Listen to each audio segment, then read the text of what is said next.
Well, what a week that was. The Super League is dead and buried. It only lasted about 48 hours or so. And I want to give a shout out to my boy Jose Mourinho because Monday and Tuesday, it really should have been about you. It should have been about you, but there were just bigger things happening in the world, and we didn't get a chance to give you a proper goodbye from Tottenham. Enda Coll here. Welcome along to Team 33.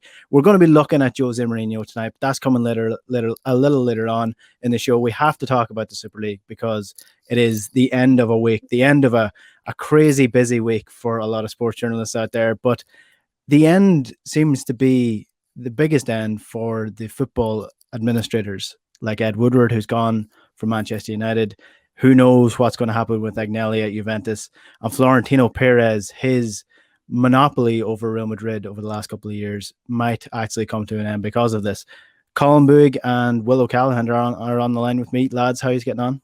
Even This will seem like it was going to be a seismic week for football, regardless of whether it happened or not, because if it happened, then the Super League becomes a reality and the bigger clubs go off and do their own thing while the smaller clubs fend for themselves. But it almost seems like a bigger thing now that it's not happening, because the question is, what happens to these big clubs now? What do you do with Manchester United, Real Madrid, to prevent them doing this again? Yeah, look, at the outset, I'd just like to say thank you to the 12 rebel clubs as someone who works in sports broadcasting. After a year of a pandemic where we were scratching for stories, there were almost too many stories to be had in that 48-hour period.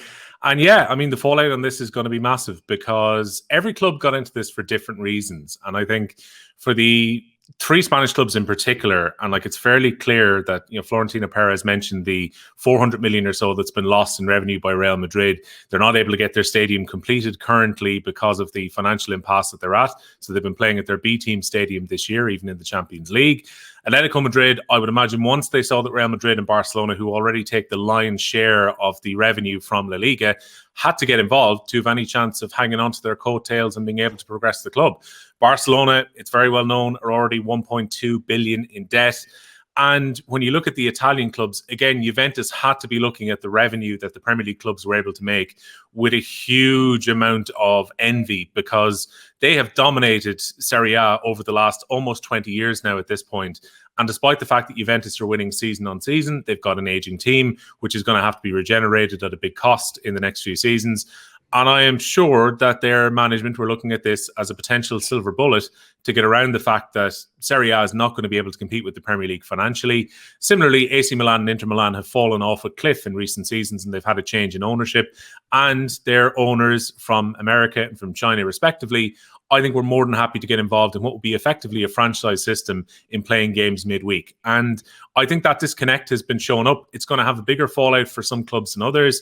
The two who are left standing as we speak currently, Real Madrid and Barcelona, possibly have the biggest fallout to come from this, maybe with the exception of Liverpool. I'll be interested what Colm thinks about that too. But Barcelona almost let this cat out of the bag in terms of how long the negotiations were going when Josep Bartomeu was leaving his role in the autumn just gone, and he announced that Barcelona had agreed to join the European Super League and said how far advanced the project was.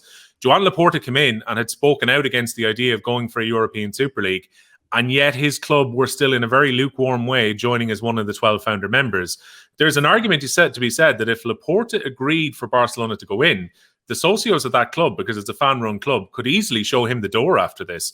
And I'm sure there was probably part of Laporta thinking, if we can bring in guaranteed revenue in the hundreds of millions, Leo Messi gets his new contract, the new camp gets its facelift, and we're able to regenerate this team as well. Like, so much of it isn't necessarily down to greed, but I think in some teams' cases, it was down to a desire and a need to actually keep up with the Joneses. But there's going to be a huge fallout for them. There's going to be a huge fallout for Florentino Perez. He has done everything possible to get money into Real Madrid in recent seasons, including their women's team being sponsored by Saudi Arabia, as bizarre as that might seem.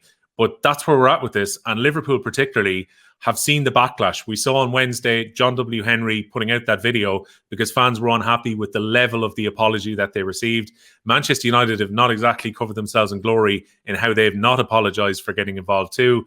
And I wonder how much there's going to be a breakdown in trust with fans. And for Liverpool particularly, where that club is, so built around being a working class club, going right back to their Shankly roots. It might seem a little bit twee from time to time, but it is a key tenet of how that club works. And it's going to be very difficult to rebuild those relationships. I think that's probably going to be the biggest fallout here.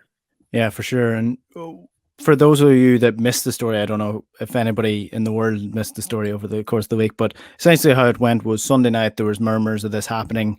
The Manchester United, Real Madrid, Juventus and Barcelona were the team, or Liverpool rather, were the four teams that were driving this on. Man City and Chelsea were late to accept that they would be joining it. PSG, Bayern Munich opted out of it in the end. And eventually it was Man City and Chelsea that caused the domino effect of the dropout, because Chelsea were the first team to pull out. But I think it's very telling the clubs that pulled out. Chelsea, owned by a Russian oligarch, never going to run out of money. Man City, owned by a Qatari group, never going to run out of money. Likewise with PSG choosing not to do it, they're never going to run out of money. Liverpool, Manchester United are trying to catch up with Real Madrid, and Real Madrid are trying to catch up with themselves because they've spent way beyond their means over the last couple of years. I think on John Henry's apology, and the reason that I think it actually caused me to get a little bit more angry is that Liverpool and John Henry are a club that push this agenda of the Magic Nights in Anfield, the fan-run club, the people's club of Liverpool, when in actual fact, Liverpool have been driving people out of the area that Anfield is built for years now, for decades now. They have been buying up properties, forcing people out of their homes so they can progress the stadium without actually putting anything back into the community. Everton have been doing massive amounts of things for the local community in Liverpool, and Liverpool have let their stadium and around rot over the last couple of years. So they're pretending to be the good guys when in actual fact they're no different to what the Glazers are doing over Manchester United. Colm, avid Manchester United fan. Obviously, we're no strangers to this sort of thing with the Glazers. And the last time something big like that happened, a group of Manchester United fans left and founded their own club as a result.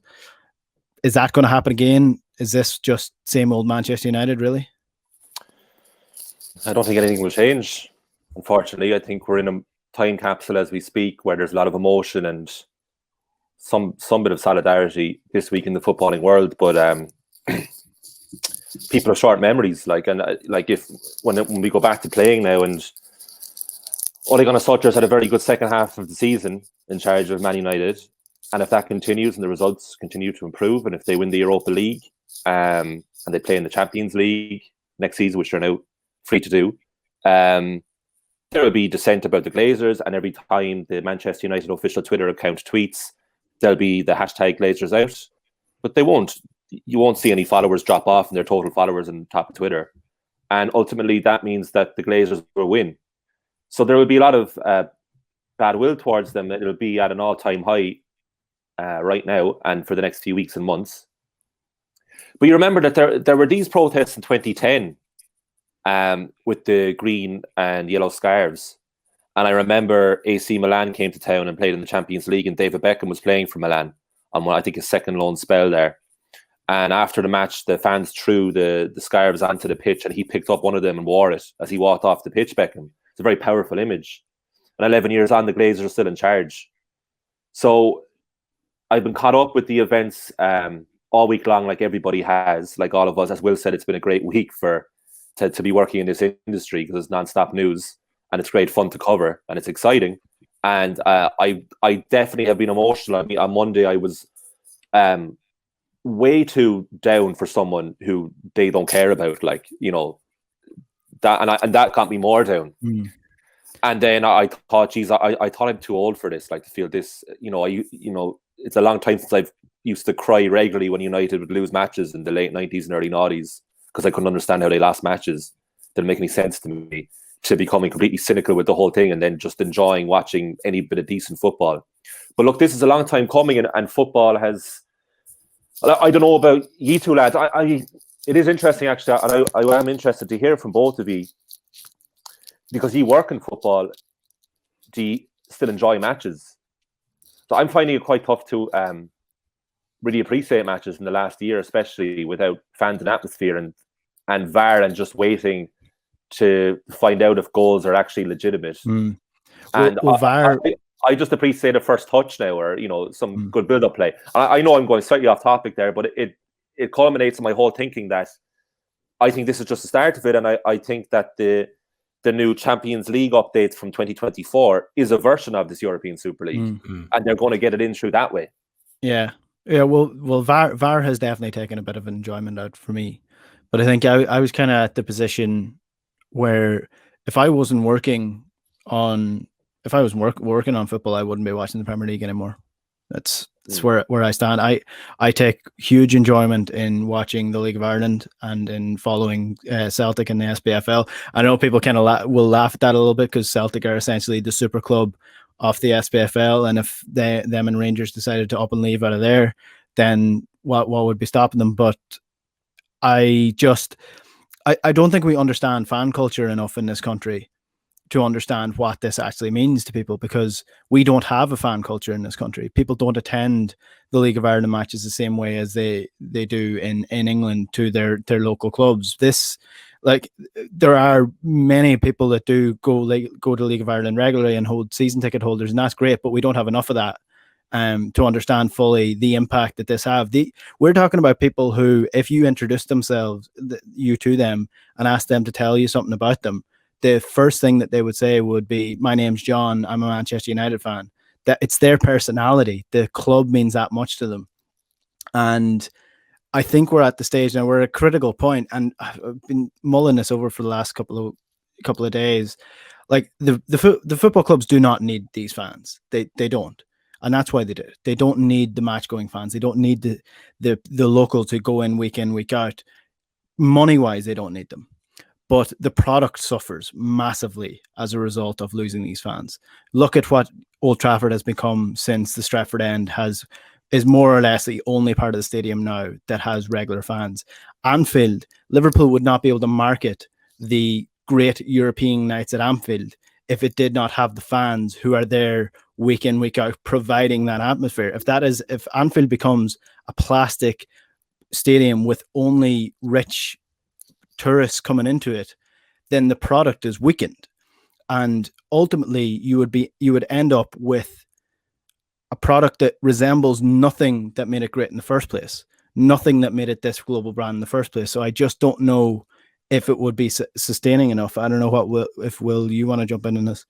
Yeah, look, I think what's been interesting is we're almost feels like we're at a certain amount of a crossroads because of the debates that have been sparked by what's happened over the last week. And on the one hand, this could potentially mobilize exactly what Enda mentions, someone who has got their season ticket passed down from their grandparents down through their parents and to themselves, and that they've been match-going fans for many years. And in England, I think that's far more rooted than it is in Europe. And there's a culture in England of going to away games too, which just isn't there on the continent.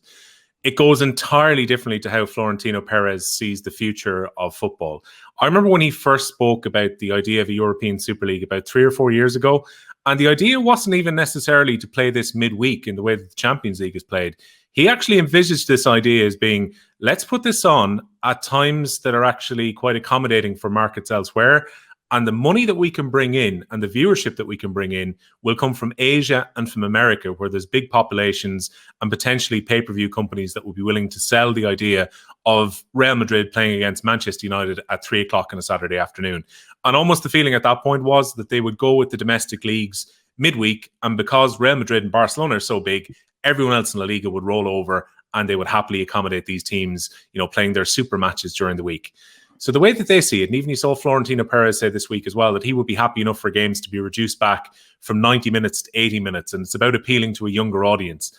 These, unfortunately, and this is kind of the depressing part, if you go to any of the social media accounts of the clubs where they've put up their apologies during the week, how many of the messages underneath are announce Mbappe, buy Haaland, buy Messi, as opposed to being annoyed like the match-going fan would be. Yeah. What they feel their clubs have absolutely disrespected them and in many ways betrayed them, because these conversations have been going on for months at a time when there was a pandemic. Like, let's remember, Arsenal sacked Gunnosaurus as part of this. Liverpool and Spurs wanted to use UK government money to furlough people who were working in the club. Like, you're talking about the genuine people who keep the ground going, the kitchen staff that are there. These people were going to be put on minimum payments during a pandemic by clubs who have too much money to know what to do with, because they want to have enough money to sign players like Mbappe. It's almost like the illness of modern football all coming to a head at the same time. And there's no way these 12 clubs would have pushed this if they knew the fans were going to be in the stadiums, because you would have had what happened outside Stamford Bridge on Tuesday night happen inside the ground if these teams had decided to do so. And I think particularly with the 6 teams in England, they would have faced absolute war if they tried to announce this with the fans around. Yeah, that's the slimiest thing about this, is that they know that this is wrong. They know the fans would. And that's, again, this is John Henry's statement coming back, and he's like, oh, we listen to you as fans. We always respect your opinion. No, you don't. Like, if you really did, you wouldn't have done it at a time where fans could not come out and give their opinion. He listened to them at a time that it seemed that the fans might turn up at Anfield and cause trouble. He also listened to the fans last time. As you said, they tried to furlough staff in the middle of a pandemic. Billionaires running these, they're toys, essentially. Colm, I do want to get your thoughts. Is Manchester United going to become a franchise, do you think? Yeah, I would say by the time we're all retired, if we ever get to retire, I would say that good chance that United won't be predominantly, at least, based at Old Trafford. I would say. I think that was the fear when the Glazers took Football Club off the badge. Yeah, but for the majority of people, that will still be fine. Like, I mean, that's what really worries me about this. Like, and we're still in. I'm jumping ahead a few weeks. You see, I'm thinking of what it's going to be like in a few weeks, and my biggest concern is that this is going to die away completely, and that there'll be another new story. Like, and that's what really is upsetting about this, I think. Like there was a few things, like I did have a few doubts when it all came through. I mean, I honestly thought that it was definitely going to happen to Super League, because they launched a website and they had all their socials set up. And I thought this would be incredibly embarrassing if they have to backtrack here. But then there was 2 things that stood out for me. It was like, well, where's the finance coming from here? Because JP Morgan are going to put some sort of financial backing into it, but then who's going to broadcast it? So that was one thing I thought, well, this mightn't happen. And then the second thing was these 5 invited guests, or however they termed it on their website. I mean, how is that determined? And then after a season, if they're relegated, where are they relegated to? Is it into the ether to float in space? And then how do you get promoted to be one of those 5? And presumably it would be the top 20 most financially viable clubs in the world that would be in the league. So I thought, well, they don't have enough detail there, so this might be a bit of a ruse. But they thought that they could do this, like, and it's such an insult, you know. it's so insulting. As a fan, it's just unbelievable, and it'll be a great documentary. These 2.5 days of madness, because I can remember every hour from Sunday early evening to Tuesday night. I can remember all of it. I don't think I'll forget that for a long time, because all of it was kind of a where were you and what were you doing moment. And in terms of United becoming a franchise, yeah, I think it's almost inevitable, because the Glazers are valuing the club at $4 billion. So there's not going to be any community hero who's going to buy it for $4 billion, is there? No, and there was actually we spoke to some of the guys from Tifo Football a couple of weeks ago, and they actually did a really good video of a breakdown asking the question, are Man United too valuable to sell? Because literally nobody can afford to buy them at this point. And the Glazers will never get as much money as they value the club at. So it's almost, you're stuck between a rock and a hard place. I see the worry for me for the Super League was, I mean, aside from the fact that it's obviously like ridiculous that you get in on the merit of being rich, was that where does that stop? It's just a repeating cycle again after a couple of years, when Man United, Real Madrid, Barcelona, and I don't know, let's say Liverpool realize that they are the biggest pullers within the Super League. And why should Tottenham and Arsenal and Inter Milan get the same amount of money as we're getting? Because we bring in all the money, we bring in all the fans, and then Real Madrid, Barcelona, Man United, Liverpool go off and form their own, again, Super League. The envision that was it Platini or one of those had that would be playing intercontinental football. Like is that what the intercontinental football is going to be? These 4 clubs roaming around like the Harlem Globetrotters, playing games in Texas and in China and all over the world. Like that's essentially where I think these guys are leading this thing. That's where I see it.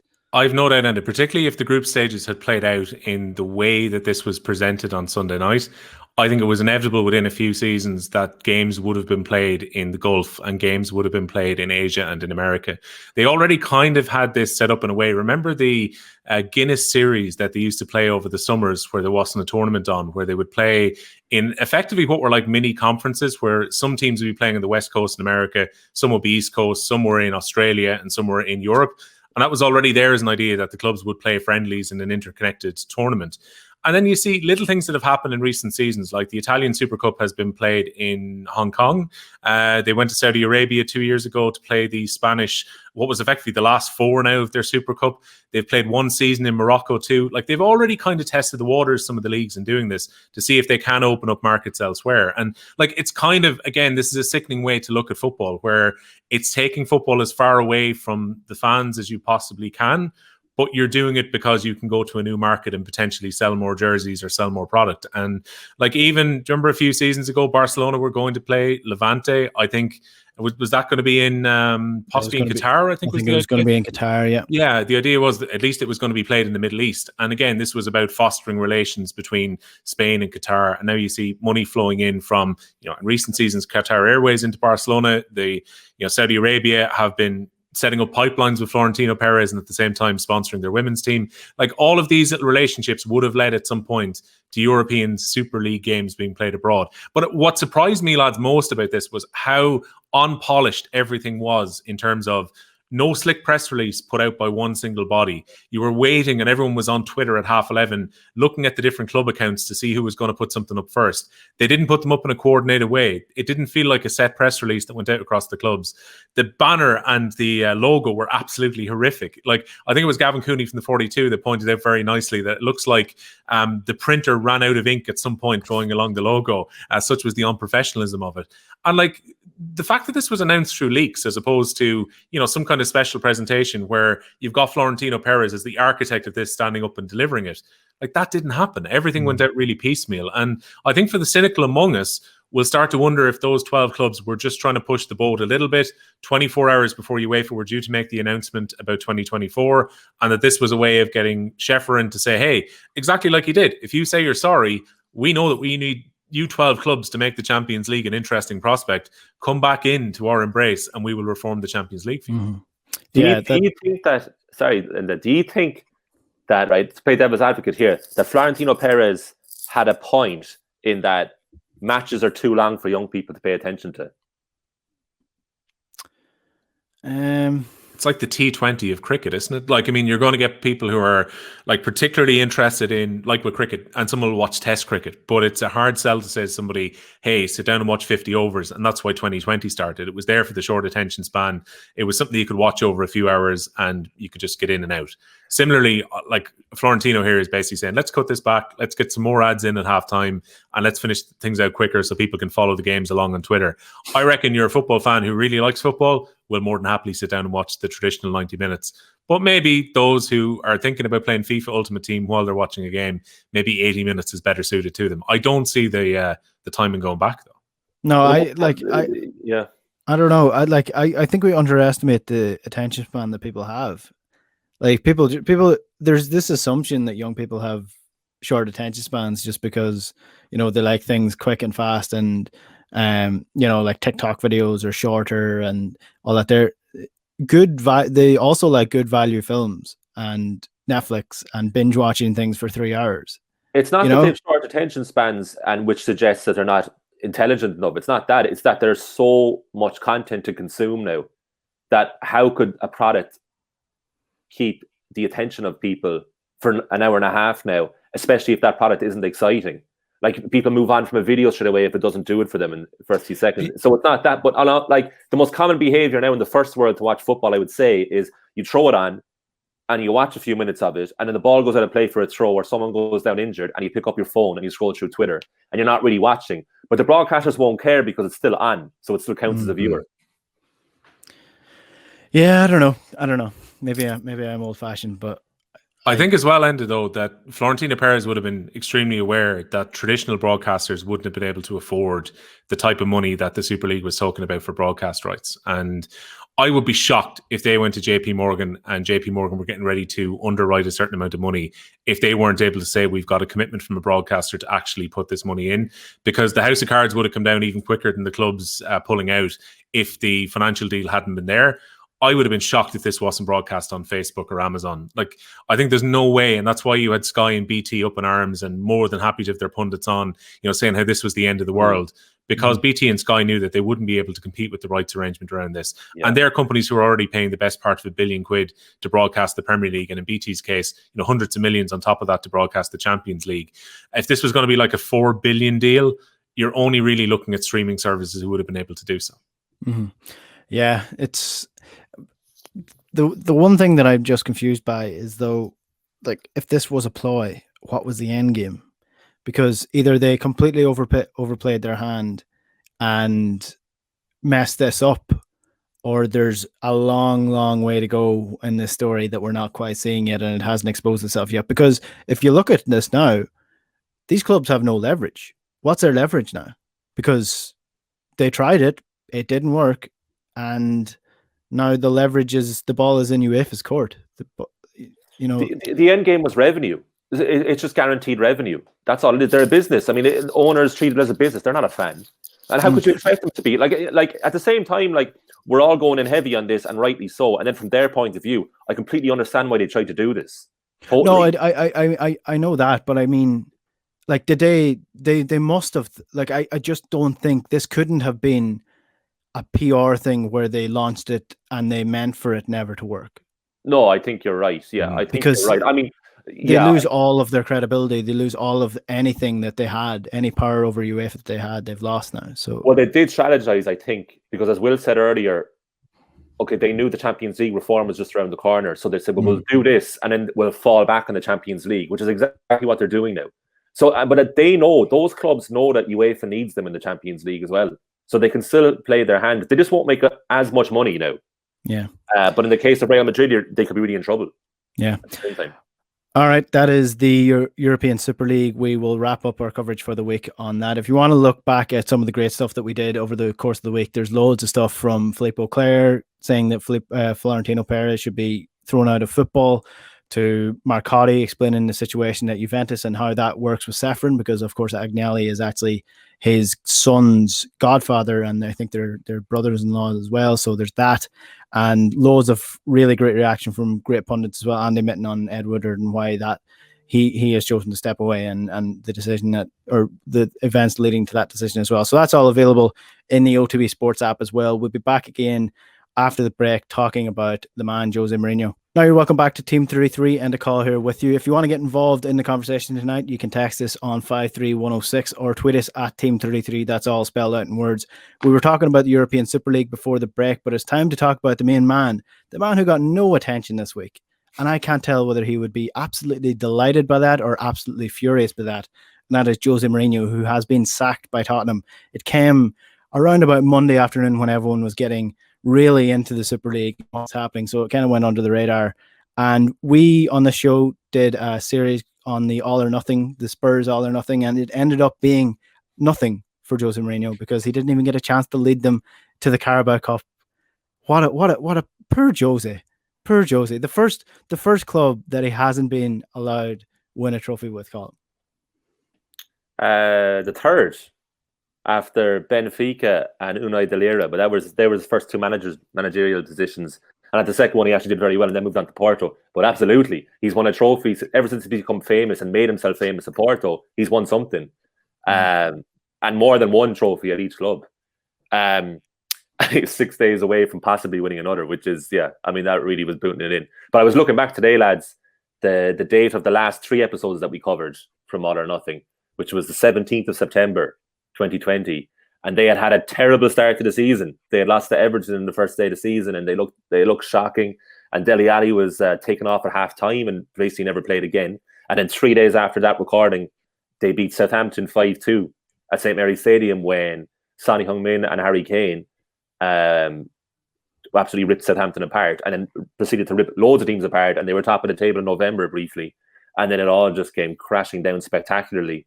And it lasted 17 months, and I feel that this tenure will be completely forgotten about in 5 years' time, to the point where I'll be like, Jesus, you remember Mourinho managed Spurs?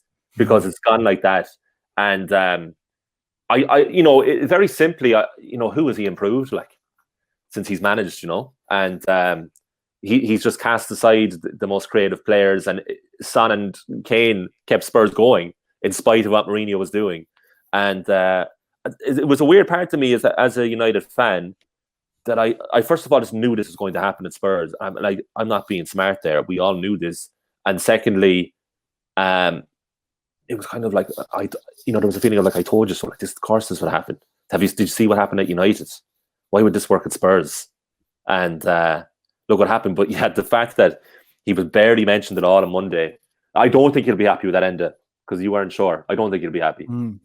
Yeah, it's an interesting one because, yeah, you had people saying that it was about the Super League, and it had nothing to do with the fact that he had fallen out with loads of players, not done nearly as well as he'd hoped with this squad.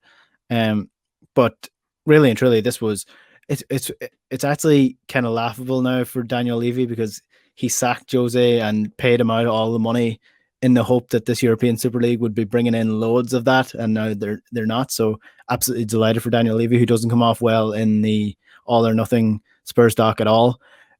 Well, this just it seemed inevitable. I think we all knew this day would come. We did. It's come pretty much a year ahead of schedule. Usually the Mourinho model comes in, new manager bounce, starts to change things around, wins a trophy somewhere in the first 2 seasons. Usually it's a League Cup.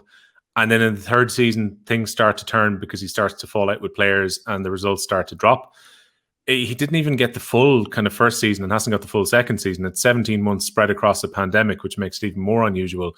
The biggest disappointment for me, because obviously we really enjoyed watching the 9 episodes of the documentary and chatting about them on Team33, is that the Amazon cameras weren't around for the last few days. I mean, can you imagine what the 48 hours must have been like between, say, Saturday evening, particularly when it seems that Mourinho had fallen out with players and there were plenty of reports in the papers, to the Super League being announced, to then Jose Mourinho being let go? It would have been some damn good television if that had actually happened. But it seems to me that the Super League had nothing to do with this, despite the rumours that he was refusing to take training or he was against the Super League, so therefore he downed tools. We have had consistent stories in recent weeks about the Spurs dressing room being unhappy about Mourinho's methods. They seem to be very unhappy, particularly after his comments after some of the games. Remember, after the Newcastle game, he was basically saying, look, it's the same manager. I'm still a good manager, but these players are letting me down. And the reality is that the results for the last 13 games have not been good enough. If you take their league form over the last dozen, they're, I think, 3rd from bottom on the form table.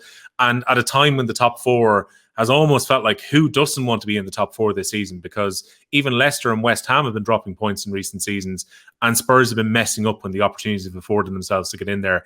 I would imagine that's been Spurs' biggest concern. I was shocked that they sacked him 6 days before a cup final. Yeah. I really thought that they were going to just say, look, right, Jose, go out there, win one single game. And like Mourinho's got a decent record against Guardiola, you're thinking maybe he can just stop City from playing on Sunday and they win a trophy, and then maybe you let Mourinho go at the end.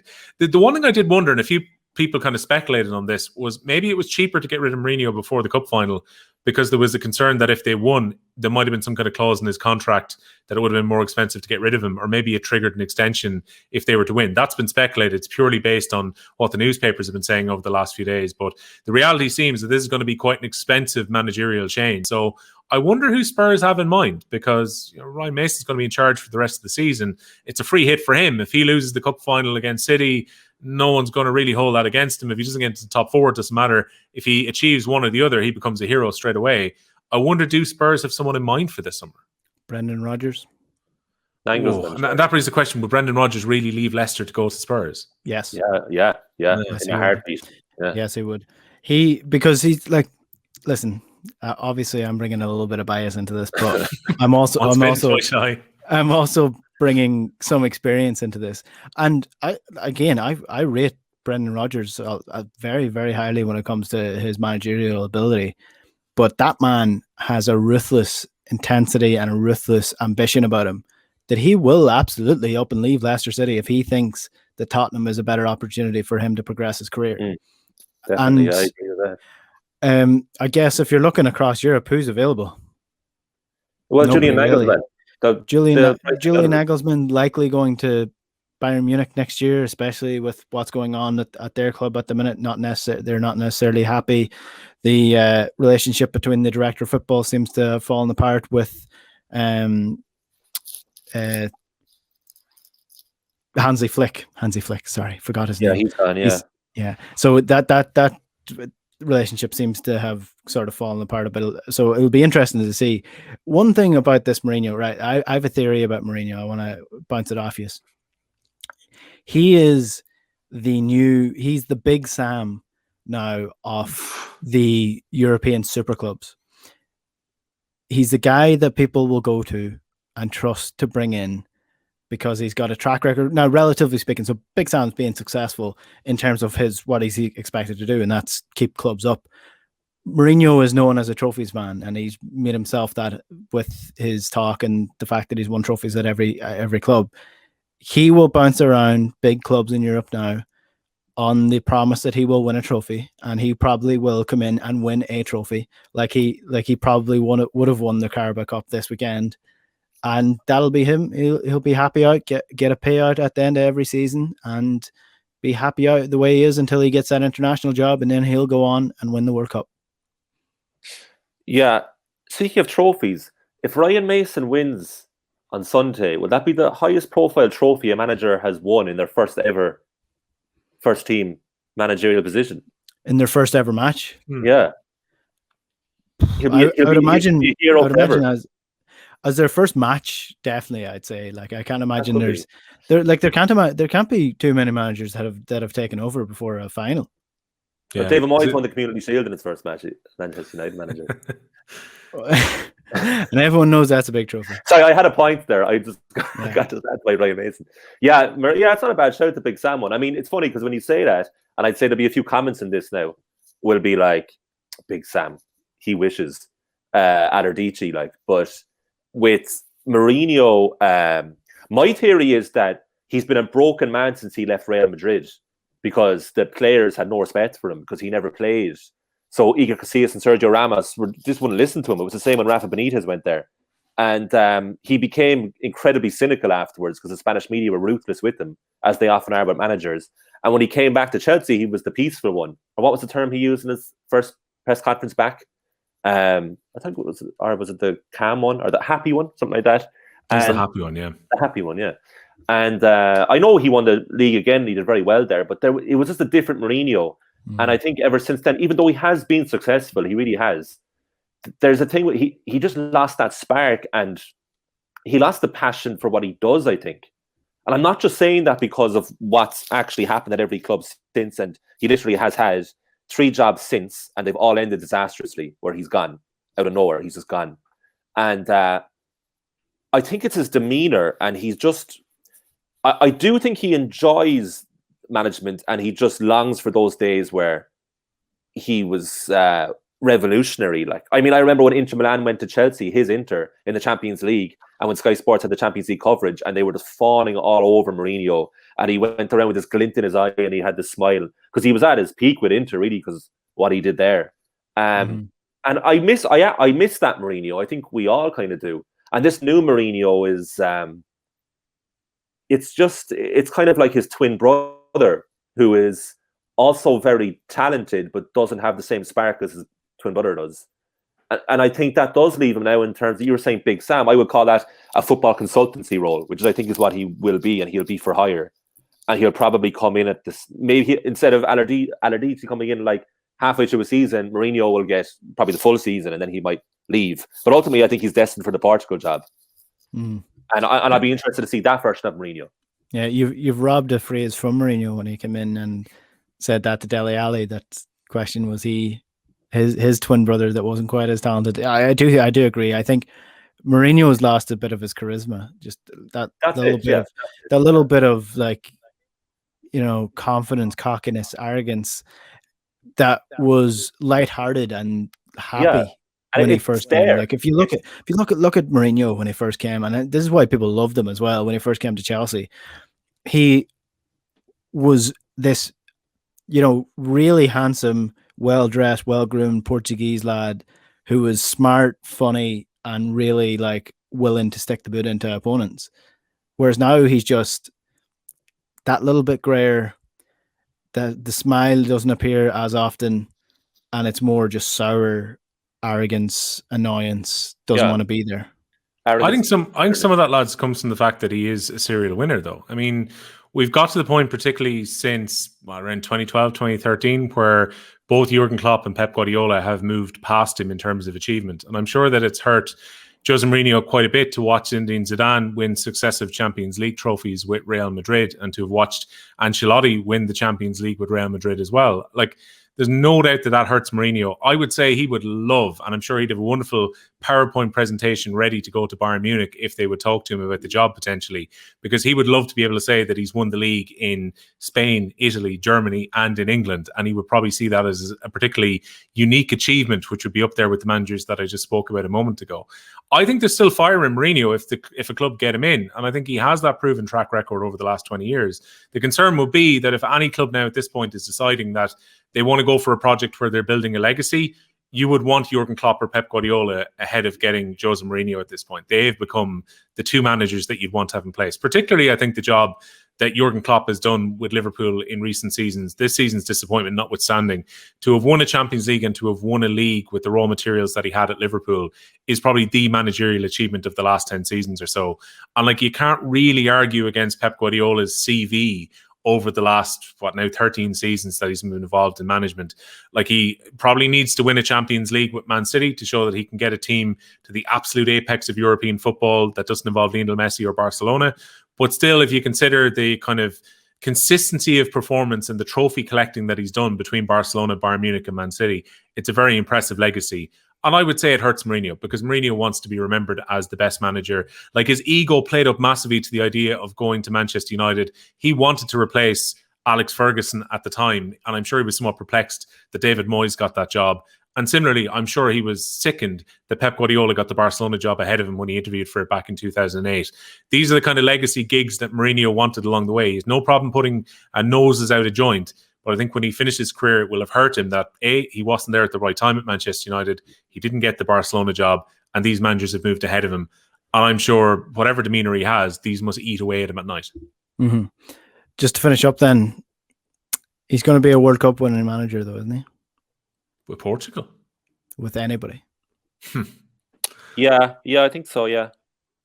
Yeah, we painted this picture of him he's like Christopher Walken at the start of that Fat Boy Slim video, where he's in the mansion, he's just sitting down in the big chair and he's just his head down, and people around him are saying, Jose, you should be delighted with life, like, look what you've achieved. And he says, yeah, but they don't appreciate me. They don't know how good they had it with me.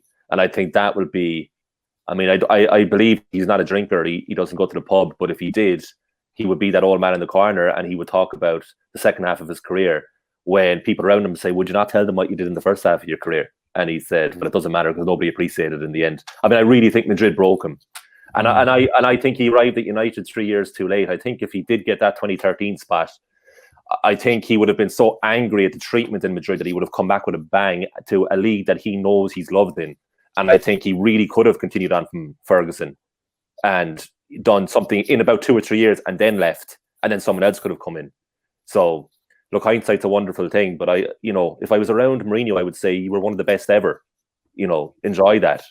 But maybe Will's right. Maybe he has something else in him. I'm not sure. I would think as well how much, lads, and he tried to play it off at the time, the spat that he had with Xavi might play into his mind a little bit too, where Xavi, obviously doing it from a Barcelona versus Real Madrid perspective, was making the point that Jose Mourinho has won all of these trinkets along the way, but the one thing that nobody will remember about Mourinho is the type of football that he played.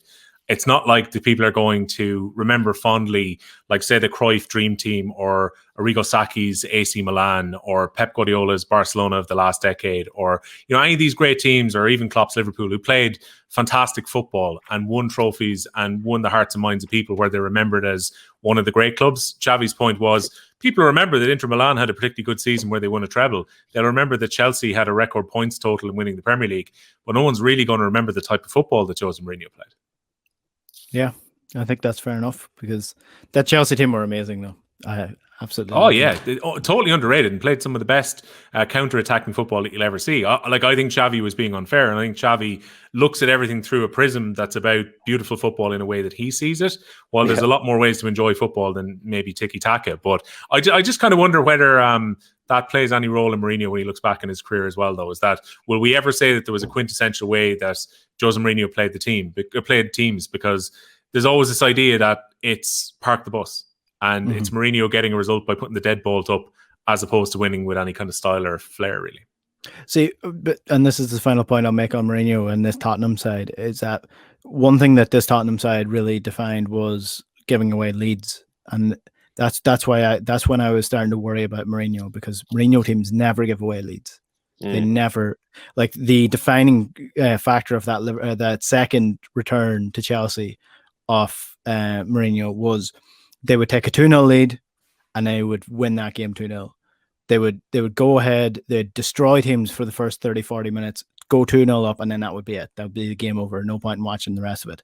And you just couldn't see that with the teams that he was coaching since. And I think that's, whether it's the culture of football players in general that has changed, or the fact that, the game has moved on since and Mourinho hasn't moved with it. That's going to be the legacy I think Mourinho's left. Can I just say something on that, Enda? When it comes to players, right? I know we said at the outset that there's been plenty of rumours of him falling out with players. Something I always find intriguing about Mourinho, though, and I did love this image that he was on Instagram all day on Monday and was just like saving the videos and the clips to put them onto his Instagram stories, where his former players, particularly Harry Kane and a few others, put up tributes to him.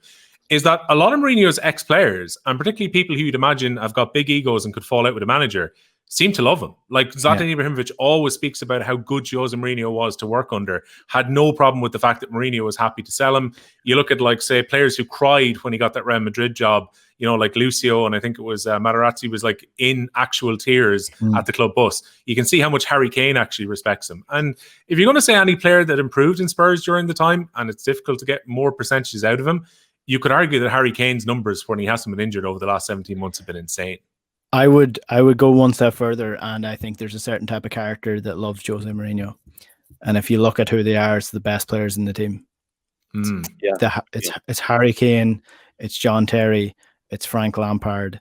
It's the players who he wanted to win trophies, who would win him the trophies, and who wanted to win the trophies and knew what it took to win them. And it comes into that whole factor of Mourinho really wants you to die for him on the pitch.